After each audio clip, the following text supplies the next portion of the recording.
Selamat hari baik. Selamat datang di channel YouTube Fajar Rizky Widiatmoko. Sebelum menonton video, silahkan subscribe, komen, dan like video ini.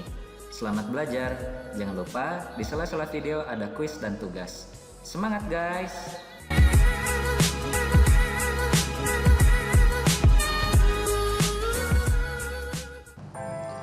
Oke, bismillahirrahmanirrahim. Assalamualaikum warahmatullahi wabarakatuh. Selamat sore teman-teman teknik pertambangan. Selamat datang di kuliah petrologi ya. Hari ini saya akan menyampaikan kuliah tentang ilmu petrologi dalam pertambangan. Jadi seperti yang kita ketahui bahwa petrologi adalah ilmu yang mempelajari tentang batuan. Petrologi ini perannya sangat besar sekali dalam dunia pertambangan. Ada beberapa, tetapi biasanya 5 ini ya. Sebenarnya banyak lagi yang berperan petrologi dalam bidang pekerjaan. Nah, yang pertama adalah sebagai quality control ya. Di mana peran quality control ini adalah dia memperhatikan sampel, apakah yang dia sampel ini kualitasnya bagus atau tidak. Kemudian seorang quality control juga menentukan apakah sampel ini masuk ke dalam proses pengolahan pemurnian atau dibuang menjadi batu sampingan. Oleh karena itu, posisi quality control ini sangat membutuhkan keahlian petrologi ya, dimana ketika teman-teman misalnya nanti menjadi seorang quality control, itu sangat tidak memungkinkan mengambil sampel kemudian langsung dikirim ke lab, sementara jawaban kualitas batuan yang dibutuhkan adalah saat itu juga. Sehingga ilmu petrologi sangat penting di bidang quality control. Jadi petrologis di bidang QC itu tidak hanya di pertambangan strategi saja ya. Di emas sudah jelas seorang petrologis sangat dibutuhkan untuk mengetahui sampel mana yang termasuk ke dalam ore dan sampel mana yang bukan ore. Dimana nanti yang ore akan direkomendasikan untuk masuk ke dalam pengolahan, sementara yang non-ore akan disimpan sebagai batuan sampingan. Selain emas juga di tambang lainnya ya, seperti batu bara juga sangat penting ya. Biasanya untuk mahasiswa yang baru masuk kuliah di tambang maupun di geologi, mereka belum bisa membedakan yang mana batu bara, yang mana batu lumpur ya, mudstone. Keduanya sama-sama berwarna hitam.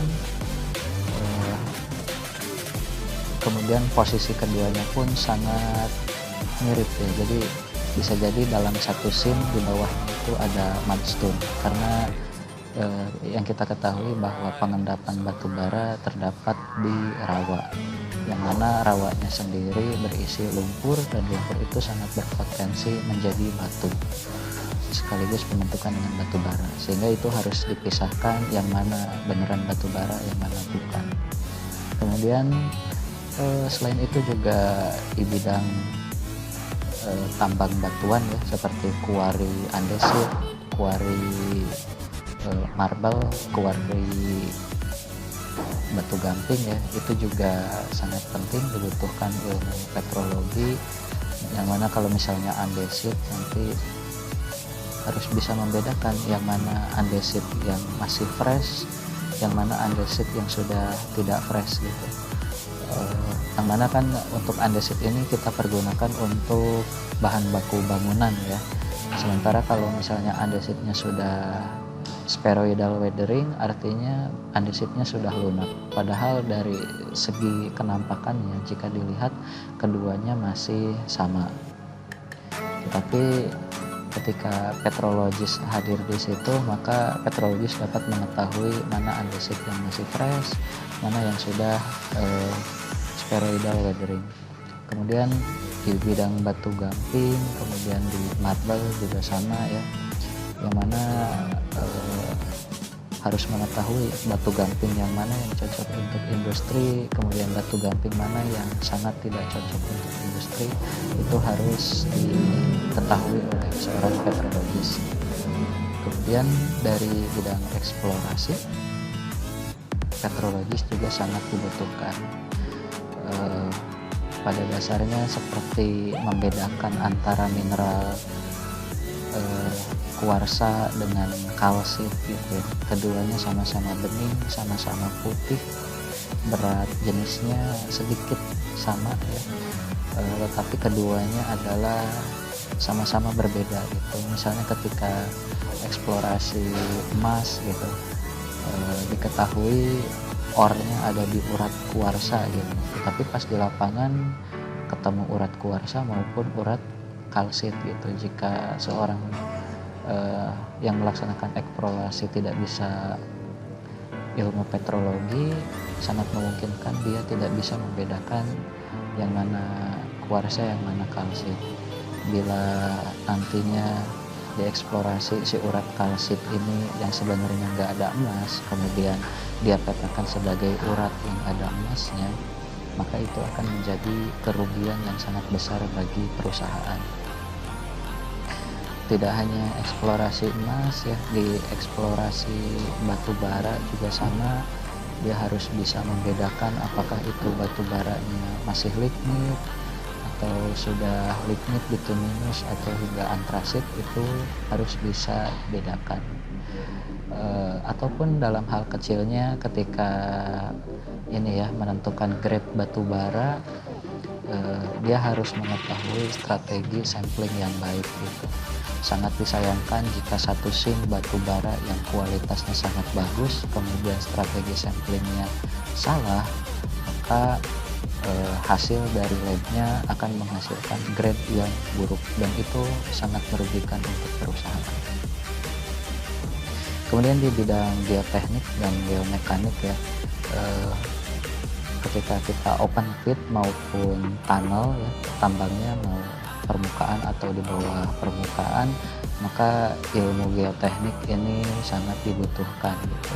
Ya, peran serta geopetrologis dalam hal ini di bidang geoteknik, setidaknya sedasar-dasarnya dia harus bisa mengetahui apakah batu itu masih fresh atau teralterasi atau lapuk ya.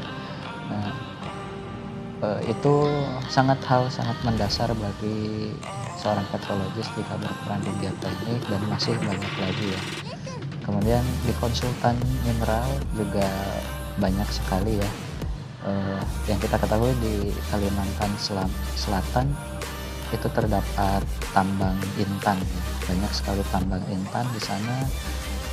Barangnya kecil ya, dan ketika berhasil ditambang itu bentuknya memang masih bentuk alaminya gitu. Sementara yang akan dijual ke pasar adalah bentuk yang sudah disesuaikan dengan kebutuhan pasar, sehingga dibutuhkan ilmu memotong kristalnya gitu. Nah, seorang petrologis tentu seharusnya sudah menguasai kristalografi maupun mineralogi, yang mana dari suatu mineral tersebut bisa diketahui bidang belahnya dan pecahannya. Ketika si kristal tersebut akan dibentuk, akan dipotong, dan potongannya pas di bidang belahnya, maka akan menghasilkan hasil belahan yang sangat sempurna. Tetapi jika belahannya tidak tepat di bidang belahnya, maka akan menghasilkan pecahan yang artinya memperburuk harga jualnya ya. Selain di bidang kristal, juga konsultan mineral bekerja dalam bidang batu mulia ya, yang di pasaran kita sebut sebagai batu akik. Nah, itu juga peran ilmu petrologi sangat berperan. Hal basic saja, membedakan antara batu yang asli sama batu yang bukan gitu. Kita tahu gitu ya, ada epoksi, tinggal cetak saja, mau warna apa kemudian dicetak seperti batu akik, maka jadilah imitasi batu akik dengan warna yang lebih menarik daripada batu aslinya. Nah itu peran petrologi pada dasarnya bisa membedakan apakah itu batu ataukah epoksi pada dasarnya. Kemudian selanjutnya ya ilmu petrologi di bidang konsultan mineral juga melakukan sertifikasi ya, apakah ini mineral apa gitu, atau jika batu mulia ini termasuk ke dalam batu apa. Kemudian bisa bercerita proses pembentukannya seperti apa, kemudian isinya ada apa aja gitu, dan seberapa langka batu ini yang bisa menentukan kedepannya harga jualnya menjadi lebih menarik. Kemudian self-owned mine mempunyai tambang sendiri sangat memungkinkan bagi petrologis, karena petrologis bisa mengetahui di mana saja tempat-tempat yang menarik untuk dijadikan daerah tambang.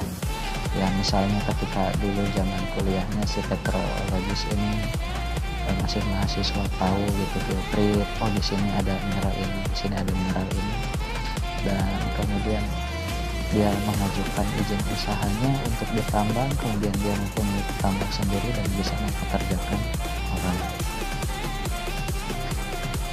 Nah, jadi pada dasarnya pekerjaan petrologis di lapangan 3 step ya. Yang pertama dilihat dari jauh, kemudian didekati, disampling ya.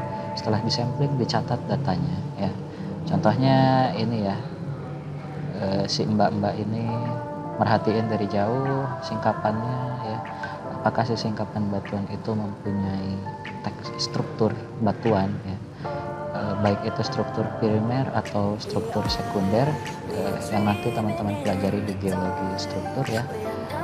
Kemudian dicatat struktur primer, struktur sekundernya, kemudian dicatat di sketsa singkatannya, kemudian setelah itu didekati, disampling ya. Ini ada mas-mas lagi sampling ya. Kemudian setelah disampling dicatat lagi datanya, ini batu apa, teksturnya ada apa, kemudian komposisinya apa saja gitu. Maka setelah dari itu seorang petrologis dapat bercerita proses apa yang telah terjadi di sini. Selain proses pembukaan lahannya ya, jadi di sini maksudnya proses pembentukan secara geologinya. Nah, selain dari lapangan yang sebesar ini, selanjutnya petrologis juga mengerjakan di laboratorium yang asalnya bentuknya besar, sebesar singkapan, kemudian diteliti dalam bentuk batuan hand specimen sebesar ukuran tangan, kemudian dipotong lagi hingga seukuran kaca preparat ini. Sangat tipis hingga ketebalan 0,03 mili sehingga dapat dilihat mineral apa saja yang ada di dalam batuan tersebut. Bahkan hanya sekedar untuk memastikan apakah ini mineral terbentuk secara utuh ataukah mineralnya sudah terinklusi oleh mineral-mineral lain. Nah, ini juga QC ya. QC ketika melakukan pengambilan sampel ini tidak asal-asalan, dia harus memilih sampel mana yang paling mewakili dari seluruh area yang telah di blasting. Contohnya misalnya ada 100 meter persegi telah di blasting, kemudian dilakukan sampling untuk mengetahui quality controlnya. Maka dia harus membuat strategi sampel yang mana yang harus dipilih supaya mewakili seluas itu. Kemudian ini adalah ini ya, kita sudah belajar geodas, kemudian krismin ya, kristalografi dan mineralogi, sudah belajar sebelumnya tentang siklus batuan ya, dimana batuan yang kita kenali itu ada 3 tipe ya, ada batuan beku bersama piroklastik, kemudian batuan sedimen dan batuan metamorf. Di mana batuan beku terbentuk dari hasil pendinginan magma. Kemudian batuan sedimen adalah batu yang dihasilkan dari pengerasan endapan sedimen. Sedimennya berasal dari hasil pelapukan batuan-batuan. Kemudian batuan metamorf adalah batuan yang telah mengalami pemanasan dan tekanan sehingga struktur dan tekstur maupun mineralnya mengalami perubahan di dalam batuan tersebut. Jadi ini adalah siklus batuan ya. Sebelumnya kita sudah belajar di dua semester sebelumnya, dan ya batuan berasal dari magma ya. Magma kemudian mengalami pembekuan ya. Kenapa magma bisa membeku? Yang pertama, magma mengalir ke atmosfer, di mana magma mempunyai suhu di kisaran di atas 1000 derajat Celcius, kemudian mendekati permukaan yang suhunya hanya 25 derajat Celcius. Artinya mengalami pembekuan, dan pada saat membeku ada magma yang membeku di luar bumi ya, yang kita sebut batu magmanya ekstrusif, maka terbentuklah volcano atau gunung api. Kemudian ada juga batuan beku yang magmanya membeku di dalam perut bumi yang kita sebut sebagai batuan intrusif. Kemudian si batuan ini berhubungan dengan atmosfer ya. Ada hujan, ada siang, ada malam, kemudian ada angin yang menyebabkan batuan ini mengalami pelapukan. Pelapukan batuan ini akan terbawa oleh angin dan air sebagai media transport yang nantinya akan terendap di dalam sebuah cekungan yang kita sebut sebagai sedimen ya. Nah, sedimen yang hari ini kita ketemui bisa kita lihat seperti di pantai atau di pinggir sungai atau di danau ya. Kita bisa mengambil seperti lumpur atau pasir atau kerakal, kerikil ya. Nah, itu adalah masih dalam bentuk sedimen. Kemudian si sedimen itu tertimbun lagi oleh sedimen di atasnya, tertimbun lagi oleh sedimen di atasnya ya, sehingga yang asalnya sedimen ini paling atas tertimbun oleh sedimen-sedimen lainnya sehingga dia ada posisinya di bawah. Ketika posisinya di bawah, ini menyebabkan tekanannya meningkat karena ada tekanan dari atasnya. Ketika tekanannya meningkat, ini menyebabkan terjadinya kompaksi. Kompaksi itu adalah menyusutnya volume sedimen tersebut. Jadi yang asalnya setebal ini mengalami penyusutan menjadi lebih tipis. Misalnya yang asalnya sedimennya setebal 2 meter, sangat memungkinkan terjadi kompaksi hingga ketebalan sedimen itu hanya setengah meter. Dan ketika ketebalannya menipis, itu artinya kadar air yang ada di dalam sedimen ini terpaksa harus keluar karena dia terhimpit oleh timbunan dari atasnya. Maka si kandungan air yang ada di dalam sedimen ini terpaksa keluar dari sedimen tersebut dan meninggalkan semen. Nah, ketika semen tertinggal di dalam sedimen ini, maka si semen itu akan merekatkan matriks dan fragmen yang ada di dalam sedimen itu, sehingga setelah sementasi maka terjadilah proses litifikasi atau proses pembatuan, sehingga setelah litifikasi terbentuklah batuan sedimen. Nah, ketika si batuan sedimen ini tertimbun lagi oleh sedimen-sedimen lainnya dari atas, maka si batuan sedimen ini akan semakin terkubur ke dalam. Ketika semakin terkubur ke dalam, maka tekanannya akan meningkat dan suhunya pun akan meningkat. Ketika suhu dan tekanannya meningkat, maka ketika suhu dan tekanannya meningkat, maka akan terjadi perubahan tekstur dari sedimen itu sendiri.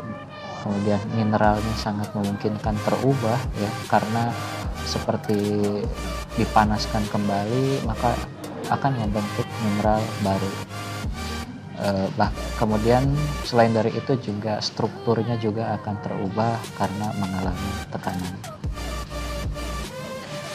Batuan metamorf yang semakin tertimbun, semakin tenggelam di dalam perut bumi akan mendekati suhu paling panasnya yang menyebabkan batuan metamorf meleleh kembali menjadi magma. Maka itulah suatu siklus batuan yang ada di bumi ini. Tetapi pada dasarnya batuan beku juga bisa langsung loncat, ya, bisa langsung loncat menjadi batuan metamorf. Jadi si batuan beku dalam ini dia tidak terekspos ke atmosfer, dia tetap di perut bumi, kemudian dia tertimbun oleh sedimen lainnya, maka posisinya semakin dalam, maka dia akan mendapatkan panas dan tekanan kembali, sehingga menyebabkan batuan ini terubah menjadi batuan metamorf. Tetapi selain itu juga batuan metamorf maupun batuan sedimen yang terekspos ke atmosfer, dia akan menjadi sedimen karena adanya proses pelapukan. Sehingga isi dari batuan sedimen ini sangat memungkinkan berasal dari ketiganya. Batuan sedimen bisa berisi fragmen dari batuan beku, bisa berisi fragmen dari batuan sedimen, dan bisa berisi fragmen dari batuan metamorf. Kemudian inilah yang disebut sebagai peran petrologis, ya. Ketika batunya ditemukan seperti ini, maka artinya apa? Kemudian ketika batunya ditemukan berpori-pori seperti ini, maka artinya apa? Ya. Ini tekstur yang umumnya sering ditemukan pada batuan beku: glassy, gelasan, vesikular, berpori. Kemudian orientasi acak dengan ukuran kristal yang sangat halus. Kemudian orientasi kristal acak dengan ukuran kristal yang cukup besar. Kemudian ini adalah tekstur batuan metamorf yang sering ditemukan. Ya, ada fosil yang sudah terdeformasi, kemudian ada terlipat, kemudian ada yang mineralnya menjadi sejajar-sejajar, ya. Kemudian ada yang membentuk granular atau berbutir-butir. Nah, ini adalah contoh dari batuan sedimen dengan struktur yang sering ditemukan, ya. Pada umumnya klastik, karena klastik itu artinya hasil dari pelapukan, ya. Siltiklastik artinya ukurannya sangat halus, ya. Kemudian sandiklastik seperti pasir ukurannya. Kemudian layer small plastik ini artinya adalah berbentuk berlapis-lapis, ya. Kemudian coarse grade plastik artinya adalah hasil pelapukannya berukuran kasar. Nah, jadi kembali lagi ke batuan, ya. Sumber dari batuan berasal dari magma, dan magma mempunyai 4 sumber. Ya, 4 sumbernya, yang pertama dari ini, ya, hotspot. Kemudian yang kedua dari pemekaran dasar samudra yang kita sebut sebagai mid oceanic ridge. Kemudian yang ketiga dari hasil tumbukan lempeng, dan yang keempat dari kaldera rhyolitic tuff. Keempat magma ini muncul didasarkan dari proses arus konveksi yang ada pada mantel. Jadi arus konveksi dari mantel menyebabkan aliran yang mengarah ke arah permukaan bumi, dan karena mantel mempunyai suhu magma, artinya suhu di kisaran di atas 1000 derajat Celcius, ketika bertemu dengan dasar samudra yang mempunyai suhu di bawah 25 derajat, artinya magma yang bertemu di sini harus mengalami pembekuan. Sehingga ketika membeku, kemudian ada arus konveksi, maka si lempeng samudra ini ikut tergeser oleh arus konveksi. Kemudian ketika ini terbuka menjadi celah magma baru untuk masuk, dan ketika masuk ke sini si magmanya membeku kembali karena bertemu dengan dasar samudra. Kemudian yang kedua adalah hotspot. Yang membedakan adalah MOR, Mid Oceanic Ridge, bentuk rekahannya adalah garis, sementara yang hotspot adalah bentuk rekahannya berbentuk spot atau titik. Kemudian yang ketiga adalah subduksi. Jadi akibat arus konveksi ini menyebabkan lempeng bergerak, dan karena lempeng bergerak terpaksa lempeng harus bertabrakan dengan lempeng lainnya, yang artinya ketika lempeng ini bertabrakan maka salah satunya akan mengalami subduksi. Dan ketika proses subduksi di sini terjadi pelelehan magma yang bersumber dari lempeng samudra maupun lempeng benua, sehingga di sini lempengnya tercampur dan si magma ini akan mengalir ke permukaan sebagai gunung api. Dan terakhir sama modelnya seperti hotspot, tetapi terjadinya di continental crust. Ya, pada dasarnya karena kita hadir di permukaan bumi, di daratan, maka kita bertemu dengan atmosfer. Karena kita bertemu dengan atmosfer, sekaligus daratannya pun bertemu dengan atmosfer, maka proses pelapukannya pun menjadi sangat tinggi. Karena pelapukannya sangat tinggi, kehadiran batuan sedimen yang ada di daratan itu 75%, sementara sisanya 25% sebagai batuan upu. Sebaliknya ketika kita ada di dalam lautan, dasar lautan, karena dasar lautan tidak bertemu dengan atmosfer, tidak bertemu hujan, tidak bertemu angin, ya, karena terendam air, maka sedikit terjadi pelapukan di dalam dasar samudra. Ini menyebabkan jumlah batuan beku yang ada di lempeng benua, lempeng samudra itu lebih banyak, sekitar 95%. Sementara sisanya batuan sedimen yang 5% itu hadir dari hasil transportasi sedimen yang terbuang dari daratan dan ya berhilir di lautan. Ya, kita belajar origin of rock ya. Jadi belajar asal muasal batuan, kita belajar dulu struktur bumi ya. Dimana si struktur bumi ini yang kita ketahui terbagi atas beberapa lapis, ada inti dalam, ada inti luar, kemudian ada mantel dan ada kerak bumi. Tetapi jika kita bertanya lagi, bagaimana manusia bisa mengetahui bahwa bumi ini terbagi atas beberapa lapis di dalamnya, sementara manusia sendiri baru bisa masuk ke perut bumi itu maksimal pada kedalaman 12 km. Sementara sisanya masih ada 5.000 km lebih yang harus digali dan belum dilihat sama sekali oleh manusia. Nah, jadi peradaban manusia mengetahui bahwa bumi ini tersusun berlapis-lapis diketahui dari adanya gempa bumi ya.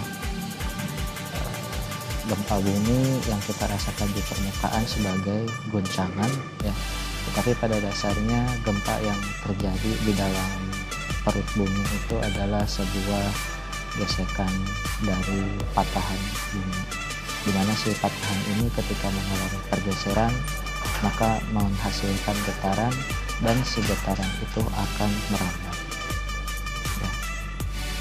Seperti halnya model ini ya, di sini terjadi gempa sama, maka gempa tersebut dapat dirasakan di titik A maupun di titik B. Hanya yang membedakan adalah waktunya. Dirasakan di titik A mungkin pada pukul 7:01, kemudian dirasakan di titik B mungkin 7:04 gitu, tergantung dari jarak antara titik gempa terhadap lokasi pengamatan. Nah, jadi seperti ini ya, wave travel. Ketika di sini terjadi getaran, maka gelombangnya akan menyebar, ya, menyebar, dan menyebarnya itu terasa seperti gelombang, ya, naik turun. Sehingga ketika kita sebagai manusia di permukaan merasakan gempa itu seperti halnya digoncang. Nah, kemudian contohnya ini ya, seperti halnya tali kita ayunkan ke atas dan ke bawah, maka si tali itu akan bergeser, ya, bukan bergeser, akan travel, ya, akan pergi hingga ke ujung sini. Nah, begitupun dengan gelombang yang terjadi pada gempa, ya, terjadi gitu, maka dia akan mengalami travel, dan time travelnya yang dirasakan adalah selisih waktu dari kedua tempat untuk menentukan jarak gempa. Nah, sehingga dari hal itu, ya, kita bisa mengetahui kecepatan dari pergerakan gelombang gempa itu, ya. Nah, dari ilustrasi ini pada tahun 1999 di Kobe terjadi gempa, ya, dan beruntungnya di beberapa belahan dunia sudah disediakan atau sudah dibangun fasilitas seismometer atau stasiun pengamatan gempa. Dan ternyata dari Kobe epicenter pada saat terjadi gempa itu terasa sampai ujung-ujung dunianya gitu, ya. Dan ketika terasa dari ujung-ujung dunianya, barulah bisa diketahui kecepatan gempanya. Ternyata kecepatan gempa yang merambat itu mempunyai perbedaan atau mempunyai anomali, ya. Misalnya ketika melewati dari waktu sekian ke waktu sekian kecepatannya tinggi gitu, kemudian tiba-tiba kecepatannya drop jatuh, ya. Kecepatannya drop jatuh itu menjadi melambat, ya. Kemudian dari sini naik lagi kecepatan gelombangnya. Nah, dari situ para ahli geofisika menginterpretasikan atau menyimpulkan bahwa bumi ini mempunyai struktur berdasarkan dari sifat fisika yang ada di dalam lapisan bumi tersebut. Misalnya, ya, si outer core ini dalam keadaan fase liquid, ya, kemudian yang inner core dalam keadaan padat gitu. Ketika kita menggetarkan gelombang di benda padat, lebih cepat rambat gelombangnya daripada gelombang yang ada di fase liquid gitu. Nah, dari sini disimpulkan bahwa seorang ahli geofisika menyimpulkan bahwa inti luar itu dalam keadaan fase liquid. Ini contoh lainnya, ya. Nah, terjadi perubahan kecepatan sehingga dari situ ahli geofisika membuat model untuk menentukan lapisan-lapisan bumi.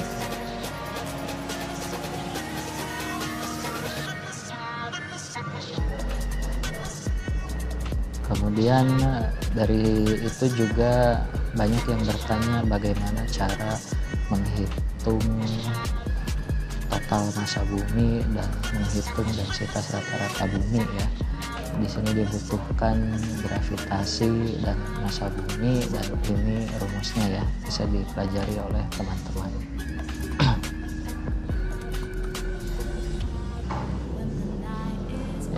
Kemudian dari situ juga kita bisa mengetahui bahwa semakin ke dalam bumi itu artinya suhunya semakin naik, ya, dimana kedalaman inti bumi bisa mencapai 6.000 sekian ratus kilometer, dan itu menghasilkan suhu perkedalaman yang semakin meningkat ya.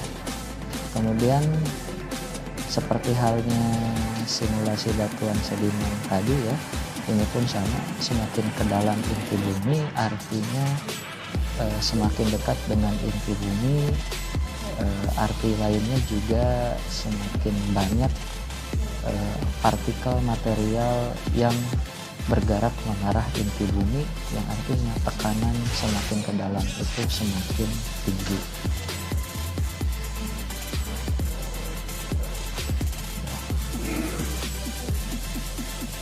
Nah, kemudian ini cara mengetahui distribusi densitas bumi ya, dari gelombang seismik, gelombang gempa, diketahui kecepatannya misalnya hingga ini ya,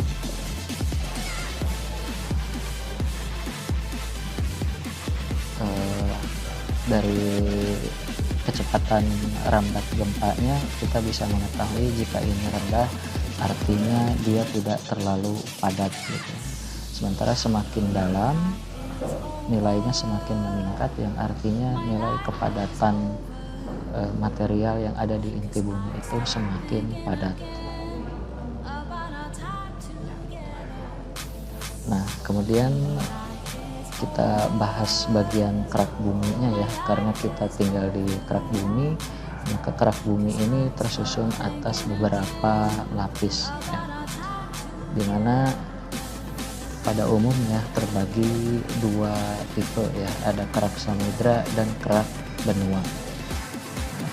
Jadi ini adalah kerak benua dan ini adalah kerak samudra. Kerak samudra mempunyai komposisi sima atau silikon magnesium dengan ketebalan antara 7 hingga 10 km dengan densitas rata-rata 3,3 gram per cm3. Kemudian kerak benua mempunyai komposisi silika alumina dengan ketebalan 20 hingga 35 km dan densitasnya 2,7 gram per cm3, yang artinya berat antara continental crust dengan oceanic crust itu lebih berat oceanic crust.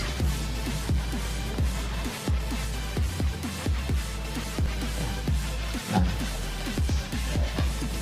di mantel bumi itu secara komposisi tersusun atas magma ultramafik ya, di mana magma ultramafik ini mempunyai densitas 3,5 sampai 5,5 gram per cm3. Sementara si mantel ini dibagi lagi ya, ada mantel atas, kemudian transisi, kemudian mantel bawah. Di mana masing-masing level dari mantel tersebut mempunyai perbedaan komposisi ya. Mantel atas banyak olivinnya, mineral olivinnya, kemudian bagian transisi banyak mineral spinel, perovskite ya. Kemudian mantel bawahnya juga mengandung mineral lainnya. Kemudian inti bumi itu berisi campuran logam FeNi, besi, nikel ya. Yang inti luar ini sifatnya cair, tidak ada gelombang es, densitasnya 10 hingga 12,3 gram per cm3 ya. Kemudian komposisinya 87% besi, 7% nikel, 6% es. Kemudian inti dalam ya, di sini bersifat padat dengan densitas 13,6 gram per cm3 dengan komposisi 60% Fe dan 40% nikel.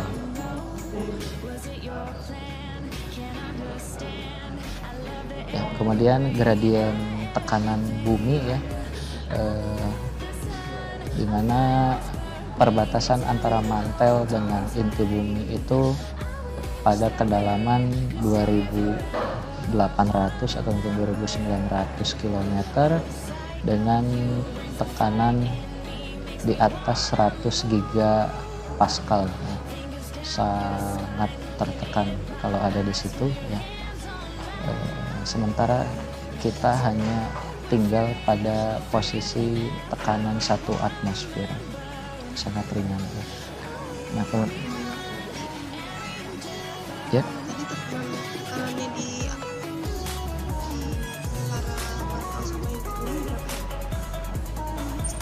di antara mantel dengan inti bumi itu di kisaran 100 hingga 150 gigapascal ya. Kemudian masuk hingga bagian paling inti bumi mempunyai tekanan hingga 350 gigapascal ya. Kemudian ini ya, gradien geotermal. Jadi gradien geotermal itu untuk mengetahui kenaikan suhu per kedalaman.